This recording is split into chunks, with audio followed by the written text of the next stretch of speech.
another day one project. So last month, I finished my anvil and my anvil stand, and it gave me an achy sore muscles for a week.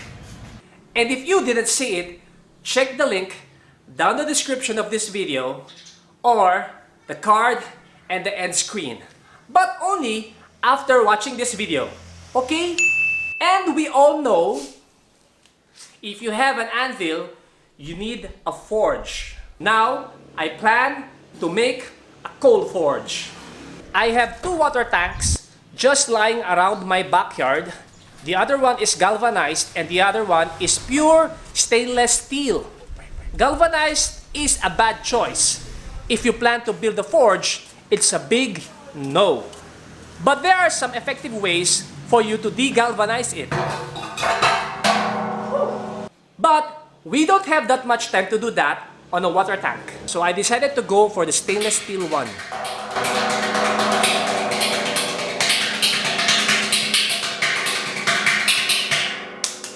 Oh, and before we start, it's time for Friend of the Day! Friend of the Day! greetings to Matthew, Christian, Olarve. Stay safe and thank you for your support. And if you are still new to this channel, hi, I am Aries Arriesgado and my passion is challenging myself by making different projects and showing you how I do it. So don't forget to like and subscribe and click that notification button for more updates. Remember, it's one day or day one. You decide. Let's do it now. Homemade coal forge build.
So the mix here is 1:1. I am now mixing sand and plaster of Aries.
Okay, so the soup seems ready.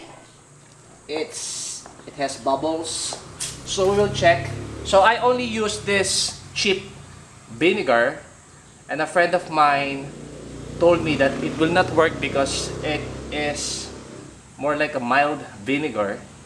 But we will check if he is right. Okay, so as you can see, it's already black pipe, and you just have to wipe off the galvanized part. So I guess part of it, a friend of mine, he is right because there are still some galvanized left, but you can still wipe it easily. So this is the pipe.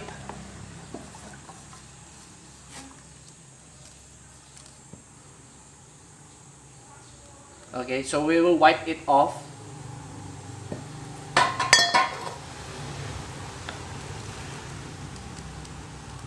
So it turned into a black pipe already. You can easily wipe the galvanized, so let's check. And a friend of mine told me to leave it burning overnight. That's what I did. So, see you in the morning.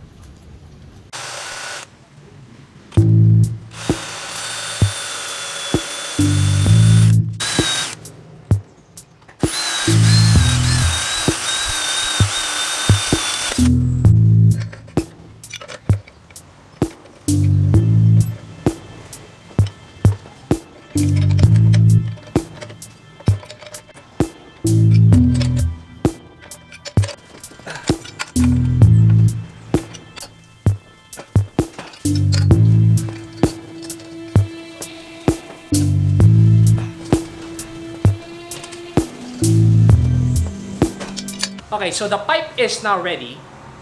It's black and starting to rust. And now we're going to assemble the forge.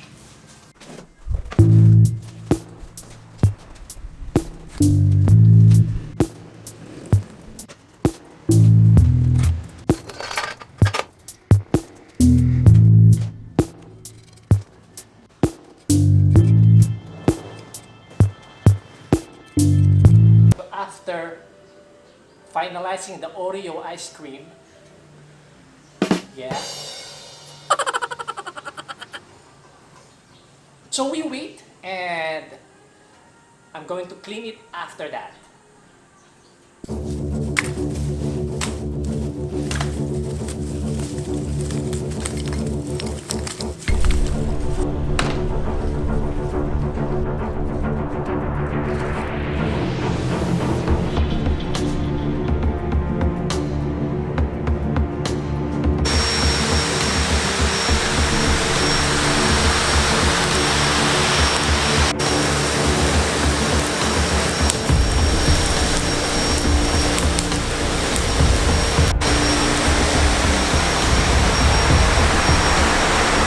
Okay, so it's working.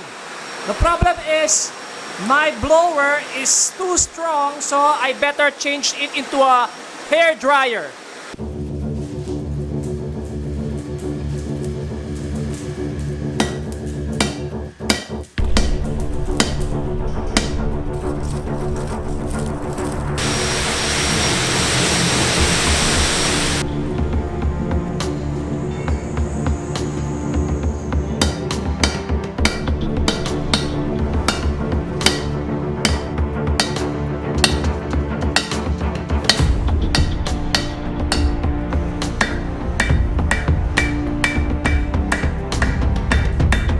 Okay, so I need more practice, but anyway, I don't know, but this is my first tool, so I use this to, for the coals, like this.